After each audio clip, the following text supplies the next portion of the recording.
নমস্কার বন্ধুরা, আমার গঙ্গাসাগর ভ্রমণের তৃতীয় পর্ব এটি। এই ভিডিওতে আমি দেখাবো আমরা গঙ্গাসাগরের যে সমস্ত সাইট সিনগুলো ঘুরে দেখেছিলাম, সেই সমস্ত যে যে জায়গায় গেছিলাম সেইগুলোই এই ভিডিওতে দেখাবো। প্রথমেই আমরা একটি টোটো সকালবেলা ভাড়া করে নিয়েছিলাম এবং কন্ট্যাক্ট করে নিয়েছিলাম এই যে সাইটগুলো ঘুরবো। প্রথমেই চলে এসেছিলাম আমরা বড় ঠাকুরের মন্দির, রাস্তার ধারেই বেশ ছোট এবং বেশ কারুকার্য করা বেশ সুন্দর একটি মন্দির। বড় ঠাকুরের মন্দির রাস্তার ধারেই ছিল। আর তার কিছুটা এগিয়ে গিয়েই আমাদের সেকেন্ড স্পট আজকে যেটা ছিল বাসন্তী মায়ের মন্দির। এই মন্দিরটিও বেশ দেখতে সুন্দর।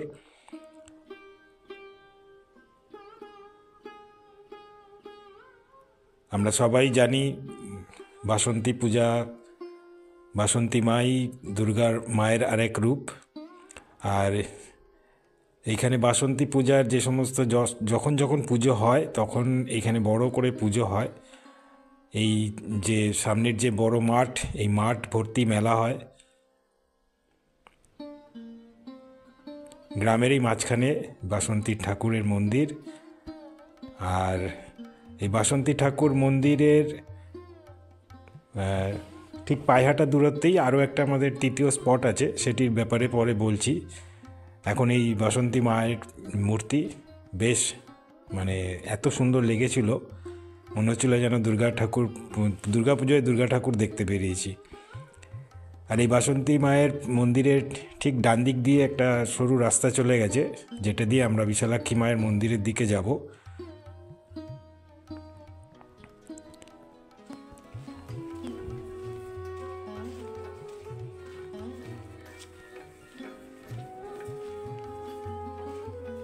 কি দাদা মাথায় মায়ের ভোগ দিয়েছিলেন? নিজে নিজে আলাদা করে ভোগ দিয়েছিলেন। আমাদের কিন্তু আজকে গঙ্গাসাগরের দ্বিতীয় দিন, তো আমাদের বাড়ি ফেরার পালা ছিল। আমরা যেহেতু এদিক থেকে ভেসেলের আমাদের সমস্যা ছিল, ভেসেলের টাইম চলে গেছিলো, যার জন্য আমরা কাকদ্বীপ হয়ে যেতে পারিনি। আমরা নামখানা হয়ে ফিরবো বলে ঠিক করেছিলাম। এবং যেহেতু নামখানা হয়ে ফিরবো ঠিক করেছিলাম, সেহেতু আমরা ঠিক করেছিলাম যে এই নামখানা হয়ে ফেরার পথে যে সমস্ত স্পটগুলো পড়ে সেগুলো দেখেই ফিরবো। আর যখনই শুনেছিলাম বিশালাক্ষী মায়ের মন্দির পড়বে, তো আরও আগ্রহটা বেড়ে গেছিলো। আর এই বিশালাক্ষী মায়ের মন্দিরেই ঢুকে বিষ্ণু ঠাকুরের মূর্তিরও দর্শন পেলাম আমরা। আর এই যে বিশালাক্ষী মায়ের মন্দির এখানে স্থাপিত হয়েছে, বিষ্ণু ঠাকুর রয়েছেন, এই মায়ের মন্দির প্রতিষ্ঠার পেছনে এক কাহিনী রয়েছে, সেটা আমরা শুনব। আর এই যে মায়ের টানে আসা এখানে মাতা বিশালাক্ষী মা, বিশালাক্ষী মা যেখানে মন্দির আমরা পেয়েছি আমরা সেখানেই গেছি দেখতে, এতটাই টানে আমাদেরকে। আর এই যে ভদ্রমহিলাকে দেখছেন, ইনি এই মন্দিরের দেখভাল করেন একা হাতে। প্রত্যেক দিন নিয়ম করে ঠাকুরকে ভোগ নিবেদন করেন। ইনি নিজে হাতেই রান্না করেন, জোগাড়পাতি নিজে হাতেই করেন। ইনি আমাদেরকে দেখিয়ে দিলেন যে কোথায় ইনি রান্না করেন, কাঠের জালে ঠাকুরের জন্য রোজ ভোগ নিবেদন করেন। আর এই মন্দিরে কিন্তু কোনো অনুদান কিংবা কোনো কেউ দেখভাল করার কেউ নেই। এই আমাদের মতো যারা তীর্থযাত্রীরা আসেন যা দান করেন তাতেই এই মন্দির চলে। আর আমরা যখন গেছিলাম, এই আরও একজন এসেছিলো, ওনাদের বাচ্চাদের জন্য কোনো অনুষ্ঠান ছিল, অন্নপ্রাশন কিংবা মুখে ভাতে এই ধরনের কিছু হবে, তো ওনারা ঠাকুরকে ভোগ নিবেদন করেছিলেন পুজো দেওয়ার পরে। তো আমাদের সৌভাগ্য ছিল আমরাও সেই ভোগের কিছুটা পেয়েছিলাম। তো প্রসাদ হিসাবে আমাদের কপালে ছিল, আমরা সেটাও প্রসাদ হিসাবে পেয়েছিলাম। জেলেরা সমুদ্রে মাছ ধরতে গেছিল, সমুদ্রে মাছ ধরতে গিয়ে জেলেদের জালে মা বিশালক্ষী আর বিষ্ণু নারায়ণ এই দুজনকে সমুদ্রে পাওয়া গেছে। কতদিন আগে? আজ থেকে 350 বছরেরও বেশি, 350 বছর আগে পাওয়া গেছে। তারপর তখন এইখানে এই জায়গায় সব আমাদের জঙ্গল ছিল, তখনকার দিনে এখানে জমিদার থাকতেন, জমিদার জঙ্গল কেটে এখানে মন্দির বসিয়েছি। আবার দেখাশোনা কে করেন? তখন জমিদার যখন ছিলেন, জমিদার দেখতেন। এখন জমিদার চলে গেছে কলকাতায়, উনি মারা গেছে, বংশধরেরা আছে।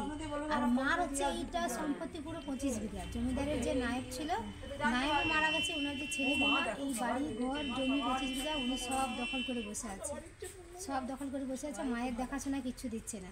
আজকে 9 বছর ধরে আমি একা মহিলা এই দ্বার বাক্স বনিয়ে এখান থেকে সারা দিন মন্দিরে থেকে মানুষের কাছ থেকে বলে যেটা বাক্সতে মায়ের যেটা উপার্জন হয় সেটা দিয়ে কষ্ট করে মায়ের মন্দির চালাতে। হ্যাঁ, ওই যে টোটোওয়ালারা আসে না, ওদের বলে দেবে যে আপনারা ওদের বলবেন যে এতগুলো।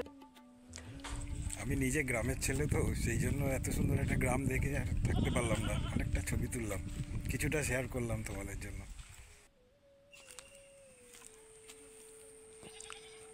বিশালাক্ষী মায়ের মন্দিরের সামনেই এই সুন্দর জায়গাটি আমি দেখেছিলাম, এখানে কিছুক্ষণ সময় কাটিয়েছিলাম।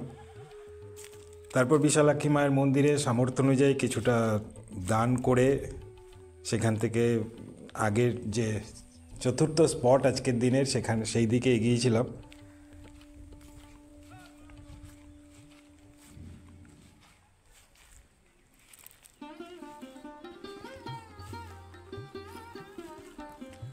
টিপিক্যাল একটা গ্রামের পরিবেশ আমার তো বেশ ভালো লেগেছিল। শান্ত, চারিদিকে ছাগলের ডাক, গ্রামের যে গাছের যে আওয়াজ সেটা ফিল করেছিলাম।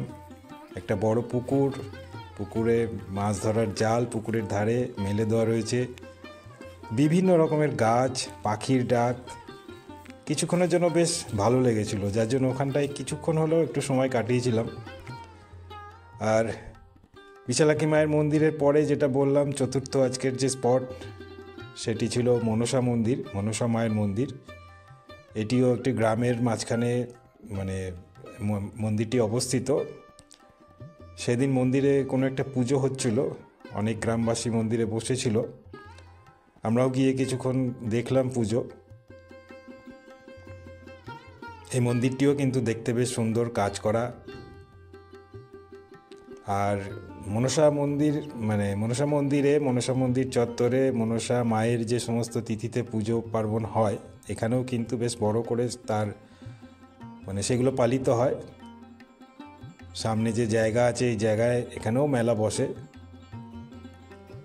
আর মনসা মন্দির দেখে তার ঠিক মনসা মন্দির গঙ্গাসাগরের যে সাগর তীরবর্তী এলাকাতেই মনসা মন্দির অবস্থিত। আর এই মনসা মন্দিরের চত্বরের যে গ্রাম, সেই গ্রাম কিন্তু বেশ অনেকটাই ধূলিসাৎ হয়ে গেছিলো। গত যে দু একটা আমাদের যে এখানে প্রাকৃতিক দুর্যোগ হয়েছিল, যেমন আয়লা, এই ধরনের প্রাকৃতিক দুর্যোগে এই সমস্ত জায়গা কিন্তু পুরোটাই ধূলিসাৎ হয়ে গেছিলো, ধ্বংস হয়ে গেছিলো। এই সমস্ত জায়গায় কিন্তু অনেক ঘরবাড়ি, একটা গ্রাম, হ্যাঁ, ওই ইট সব যে ঘর ছিল, ওই ইট সব এখন পড়ে আছে ঘরটা। যাওয়া যাবে? হ্যাঁ,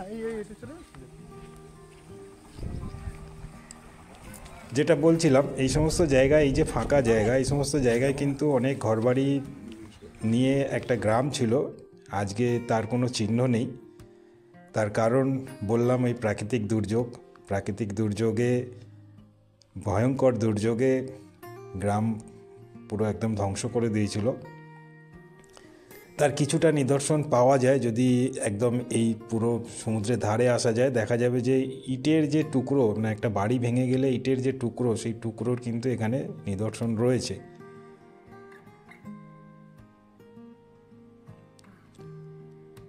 আমরা দ্বিতীয় দিন যখন নামখানা দিয়ে ফিরবো ডিসাইড করেছিলাম, তখন আমরা চিন্তা করলাম যে একটা টোটো ভাড়া করে নিয়ে আমাদের তো বেনুবন, যে ঘাট পার হয়ে যেতে হবে সেটাকে বেনুবন বলে, সেই বেনুবন হয়ে যেতে যখন হবে, তখন আমরা একটা টোটো ঠিক করে নিয়েছিলাম। একটু দরাদরি করে 450 টাকা নিয়েছিল। এই 8খানা স্পট আমাদেরকে দেখিয়ে তারপর বেনুবন ঘাটে ছেড়ে দেবে, দিয়ে 450 টাকা নিয়েছিল। আপনারা অনেকেই গঙ্গাসাগর আসেন, কিন্তু গঙ্গাসাগরে হয়তো অনেকেই এই এতগুলো যে স্পট আছে, মন্দির আছে, আরও বেশ কিছু দেখার যে জায়গাগুলো আছে, সেগুলো হয়তো অনেকেই জান না। কিন্তু নামখানা হয়ে ফিরলে আমি রিকমেন্ড করবো এই জায়গাগুলো দেখে নেওয়ার জন্য, ভালো লাগবে। আমরা তো ফিরেই যাচ্ছি নামখানা হয়ে, তো বলতে বলতে আরও একটা স্পটে চলে এসেছি আমরা, রামকৃষ্ণ মিশন আশ্রম, মনসা দ্বীপ, সাগর আইল্যান্ডে। রামকৃষ্ণ মিশন সম্পর্কেও শুনেছিলাম টোটোওয়ালার কাছে যে আজকের স্পটগুলোর মধ্যে একটা, তো যেমন বিশালাক্ষী মায়ের টানে তেমনি রামকৃষ্ণ মিশন দেখলেই আমরা সেখানে দৌড়ে যাই। তার কারণ রামকৃষ্ণ, শ্রী শ্রী ঠাকুর রামকৃষ্ণ আমাদের খুব প্রিয় ঠাকুর আমাদের, ওনার দীক্ষায় দীক্ষিত আমরা, যার জন্য রামকৃষ্ণ মিশন দেখলেই আমরা সেখানে চলে যাই। আর যখনই টোটোওয়ালা আমাদের বলেছিল যে আজকের স্পটগুলোর মধ্যে একটা রামকৃষ্ণ আশ্রম আছে, তো ভালো লেগেছিল যে রামকৃষ্ণ আশ্রম গঙ্গাসাগরে এসেও দেখব। আর যেদিন আমরা গিয়েছিলাম রামকৃষ্ণ আশ্রমে, সেদিন কিন্তু ওখানে কোনো একটা বেশ বড় প্রোগ্রাম হচ্ছিল। প্রোগ্রাম বলতে পুরনো ছাত্র নতুন ছাত্রদের নিয়ে একটা রিইউনিয়ন কিছু একটা প্রোগ্রাম ওদের মধ্যে হচ্ছিল, যার জন্য বেশ ভিড় ছিল। মহারাজরাও খুব ব্যস্ত ছিল। আমাদের যে ইচ্ছা থাকে মহারাজদের সাথে দেখা করা, একটু চরণ স্পর্শ করা, সেই সৌভাগ্য সেদিন হয়নি, কারণ ওনারাও ব্যস্ত ছিল। আর রামকৃষ্ণ মিশনের যেটা বৈশিষ্ট্য, রামকৃষ্ণ মিশনের নিজস্ব এরিয়াতেই চাষবাস হয়, সেই চাষবাসের ফসল থেকেই কিন্তু রামকৃষ্ণ মিশনের রান্নাবান্না খাওয়া দাওয়া সমস্ত হয়। এখানেও আমরা সেইটাই দেখলাম। আর সবথেকে যেটা বড় ব্যাপার, এত পরিষ্কার পরিচ্ছন্ন। রামকৃষ্ণ আশ্রম আমাদের এখানে যেখানেই আছে সেখানেই কিন্তু আমরা নিজেরা রামকৃষ্ণ মিশনের এই রামকৃষ্ণ দেবের দীক্ষিত, তো যেখানে রামকৃষ্ণ মঠ কি যেখানে রামকৃষ্ণ আশ্রম থাকে সেখানেই চলে যাই। গঙ্গাসাগরে এটা খোঁজ পেয়েছিলাম, সেই জন্য এখানে চলে এসেছি। দুঃখিত দুপুরবেলা বন্ধ হয়ে গেছে, তাই দেখাতে। রামকৃষ্ণ আশ্রম যেখানেই আছে সেখানেই কিন্তু বেশ মেনটেন করে, এতটা সুন্দর মেনটেন করে, এত পরিষ্কার পরিচ্ছন্ন রাখা হয়, ভালো লাগে খুব। যে কোনো রামকৃষ্ণ আশ্রমে গেলেই মনটা খুব ভালো থাকে। আমাদের এই শহরের কোলাহল, চিৎকার চেঁচামেচি, দূষণ, এর থেকে একটা দিনের জন্য একটা শান্তি পাওয়া যায়। আমরা অনেক রামকৃষ্ণ আশ্রমে গেছি, একটা ভালো দিন কেটে যায় আর কি। এখানে অল্প কিছুক্ষণের জন্য আমরা ছিলাম। আর চারিদিকে সাজানো বাগান, ফুল। শীতকালে যারা গঙ্গাসাগরে আসবেন তারা যখন ফিরবেন নামখানা দিয়ে, তখন এই রামকৃষ্ণ আশ্রমও একটা স্পটের মধ্যে পড়বে, তো তারা যদি এখানে আসেন তাদের কিন্তু খুব ভালো লাগবে। আর এখানে রামকৃষ্ণ আশ্রমে বিশেষ কিছু দিনগুলোতে ভোগ প্রসাদ বিতরণেরও ব্যবস্থা করা হয়। আমরা অনেকেই শুধু এই মকর সংক্রান্তির তিথিগুলোতেই গঙ্গাসাগরে আসি, কিন্তু অনেকে আবার অফ সিজনেও গঙ্গাসাগরে আসেন। তারা হয়তো জানেন না, কিন্তু হয়তো গরম কিংবা একটু এই সমস্ত স্পটগুলোতে যেতে একটু কষ্টকর হবে, কিন্তু দেখলে ভালো লাগবে। আমরাও জানতাম না, আমরা ওখানে গিয়ে এক্সপ্লোর করলাম। আমরা যখন ফিরতে চাইছিলাম নামখানা হয়, তখন শুনলাম যে এরকম স্পট আছে। তো যখনই শুনলাম তখন গঙ্গাসাগর গেছি, শুধু গঙ্গাসাগর গেলাম, স্নান করলাম, কপিল মুনির আশ্রমে বসলাম, আরতি দেখলাম, পুজো দিলাম। আর এইগুলো একটা ওপরই পাওনা হয়ে থাকলো। এরপরে যখন যাব আরও অনেক স্পট আছে, সেগুলোও ঘুরে দেখব। রামকৃষ্ণ আশ্রম দেখার পরে তার কিছুটা দূর এগিয়ে গিয়ে আরও একটা বড় মন্দির ছিল, নাগরাজ বাবার মন্দির। তার ঠিক সামনেই আরও একটা ছোট মন্দির ছিল, সেটিও মনসা মন্দির।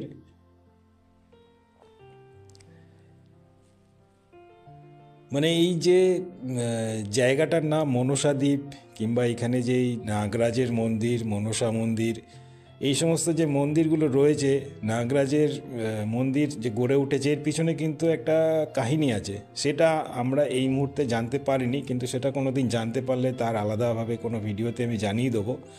গঙ্গাসাগরের এরপরে, গঙ্গাসাগর আমরা প্রায় যাই, গঙ্গাসাগরের এর পরেও যখন ভিডিও আমি পোস্ট করব তখন তার মধ্যে চেষ্টা করব এর কোনো কাহিনী পেলে আমি সেটা শুনিয়ে দেওয়ার। আপাতত ওখানে কোনো অনুষ্ঠান একটা মানে প্রস্তুতি চলছিল, পৌষ মেলার হিসাবে কোনো একটা অনুষ্ঠান হয় এখানে, যার জন্য এখানে আমি কারোর সাথে কোনো রকম কোনো কথা বলতে পারিনি, কাউকে কোনো জিজ্ঞাসা করতে পারিনি এখানকার কী ইতিহাস। শুধু দেখলাম, দেখে ওখান থেকে চলে গেলাম।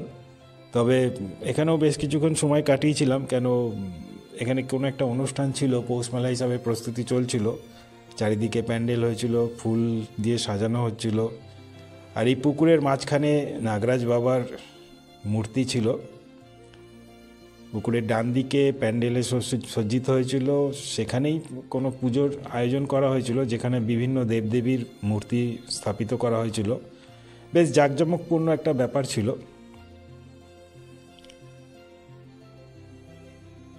যারা পৌষ মেলার সময় যাবেন, তারা যদি এদিকে যান, তাহলে এই মেলার আনন্দ নিতে পারবেন। এবং মোটামুটি বেশ কদিন ধরে চলে, 1 সপ্তাহ 10 দিন ধরে এই মেলা চলে। এবং মেলায় এখানে কোনো একটা জায়গায় যাত্রাপালাও অনুষ্ঠিত হয়। মানে আজকে আমাদের এখনও অবধি আমাদের গ্রামগঞ্জে যাত্রাপালা কিন্তু হয়, সেটা এখানে গিয়ে দেখলাম।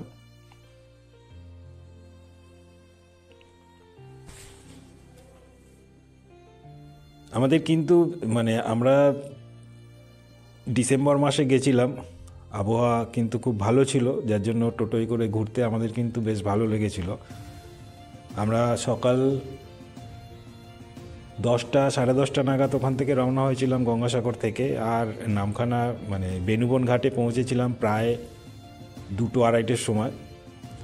আর এই আমাদের আজকের শেষ স্পট ছিল। এই মন্দিরটি কিন্তু আমাদের বেশ ভালো লেগেছিল, এত সুন্দর কারুকার্য করা এবং দেখতে ভীষণ সুন্দর। যেটি টোটোওয়ালা আমাদের বলেছিল এটি গোষ্ঠ মন্দির, ভিতরে কিন্তু অনেকগুলো মূর্তি রয়েছে, সেটা আমি ক্যামেরায় দেখাবো। তবে মন্দিরটি দেখতে বেশ সুন্দর। এই মন্দিরটি যদি না দেখেন তাহলে কিন্তু মিস করবেন, মনে হবে যেন কোনো বাইরের কোনো রাজ্যে কিংবা বাইরের কোনো দেশে চলে এসেছি, এতটাই সুন্দর মন্দিরটা। আর বেশ পরিষ্কার পরিচ্ছন্ন। এখানে কখন কি অনুষ্ঠান হয় সেটা সম্পর্কে জানতে পারিনি, লোকজন খুব একটা বেশি ছিল না, মন্দির কর্তৃপক্ষও কাউকে দেখিনি। আমরা নিজেরাই নিজেদের মতো ঘুরে, 4-5টা ঘুরে তারপর আমাদের যেহেতু ফেরার ছিল, বেশিক্ষণ সময় কাটাইনি। তবে মন্দিরটা দেখতে বেশ সুন্দর। মন্দিরের দেওয়ালের চারপাশে সুন্দর কারুকার্য করা। মন্দিরের সামনেই একটি বড় পুকুর, খুব শান্ত পরিবেশ।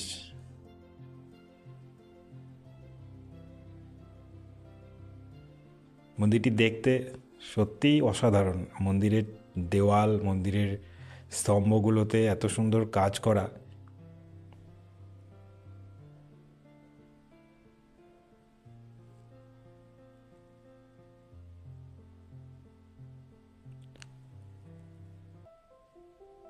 এই একটা মন্দির যেখানে বাবা মহাদেব বসে আছেন।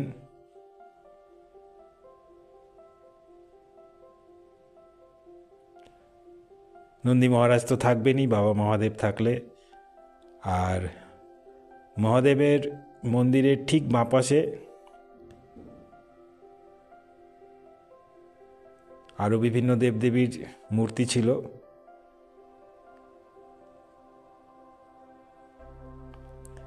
আর মহাদেবের মন্দিরের ডান পাশে, সবই বন্ধ ছিল যদিও, আমাদের কোলাপসিবল গেটের ভিতর দিয়ে দেখতে হয়েছিল, মহাদেব মন্দিরের ডান পাশে এই মূর্তি বিভিন্ন দেবদেবীর। আর যেটা বলছিলাম, মন্দিরের চারপাশে, মন্দিরের দেওয়াল জুড়ে এত সুন্দর কাজ, ভালো লাগবে দেখতে বেশ।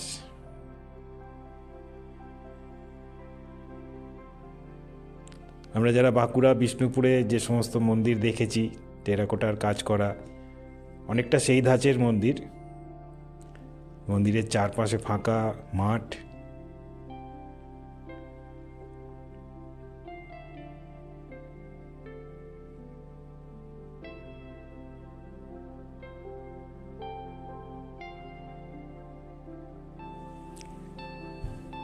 গঙ্গাসাগর ভ্রমণের দ্বিতীয় দিন আমরা সকালবেলা স্নান সেরে কপিলমুনি আশ্রমে পুজো দিয়ে আমরা যে ধর্মশালায় ছিলাম, ধর্মশালা থেকে ব্যাগপত্র নিয়ে গুছিয়ে বেরিয়ে টোটো কন্ট্যাক্ট করেছিলাম, আপনাদের আগেও বললাম 450 টাকা ভাড়া নিয়েছিল।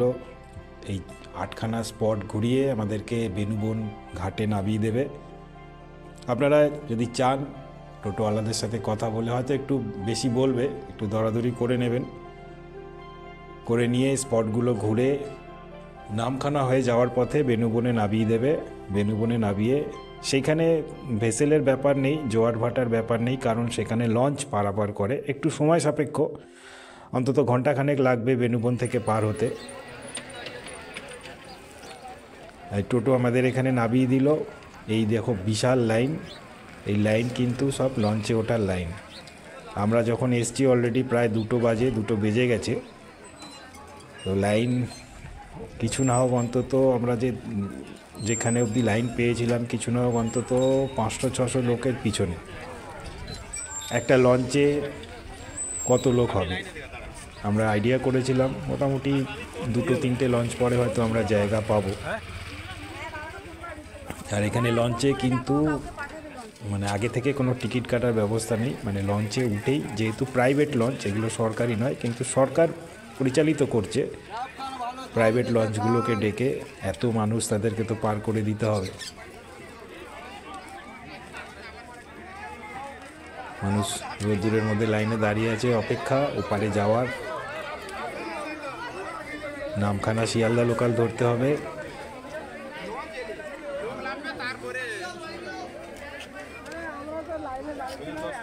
না আধ ঘন্টা।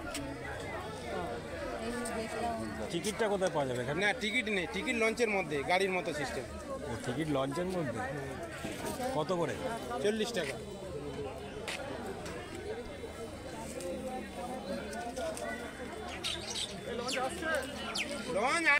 আমরা টার্গেট করেছিলাম যে 4টের দিকে নামখানা শিয়ালদা লোকাল ধরবো, কিন্তু না, সেটা হয়ে ওঠেনি, কারণ অনেকক্ষণ লাইনে দাঁড়ানোর পরে আমরা তারপর ঢোকার সুযোগ পেয়েছিলাম। আর ওই যে লঞ্চ, ওই ছোট ছোট লঞ্চে যতটা পারে, যতটা সম্ভব আর কি, প্যাসেঞ্জার তুলে ওপারে করে দেওয়া হচ্ছিল। তো আমরা যে টাইমে বললাম ঘন্টা দেড়েক আমরা দাঁড়ানোর পরে তারপর সুযোগ পেয়েছিলাম। তো আমাদের এরপর টার্গেট হয়েছিল যে আমরা 5:35 যে নামখানা শিয়ালদা লোকাল, সেটা আশা করি পাবো।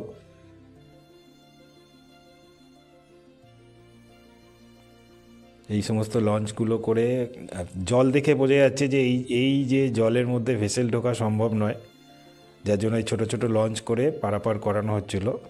আর এই কারণেই কাকদ্বীপের যে ঘাটগুলো, কাকদ্বীপের ঘাটে মানে লট 8-এর ঘাটে পার করতে দেয় না ভেসেল, যতক্ষণ না জোয়ার আসে। আমরা যে লঞ্চে গেছিলাম যতটা সম্ভব প্যাসেঞ্জার, মানে পুলিশ প্রশাসন সেখানে দাঁড়িয়ে ছিল, তারা অনেকটাই হেল্পফুল, যতটা সম্ভব প্যাসেঞ্জারকে তারা পার করে দেওয়ার চেষ্টা করছিল, কারণ ম্যাক্সিমামটাই তীর্থযাত্রী। তো সুতরাং তারাও চায় যে যারা তীর্থযাত্রী এসছেন তারা ভালোভাবেই যে যার বাড়ি পৌঁছে যান। লঞ্চ 1 ঘন্টা চলার পরে, প্রায় 1 ঘন্টা চলার পরে আমরা এই নামখানা ঘাটের পাড়ে পৌঁছালাম। সূর্য একদম ডোবার পথে, আমাদেরও ট্রেনের টাইম মোটামুটি হয়ে এসছে। আর আমাদের এই গঙ্গাসাগরের ভিডিও মোটামুটি এইখানেই আমি শেষ করছি। এরপরে আবার যখন যাব আবার নতুন ভিডিও তৈরি করব। আপনাদের গঙ্গাসাগর তীর্থযাত্রা ভালো হোক।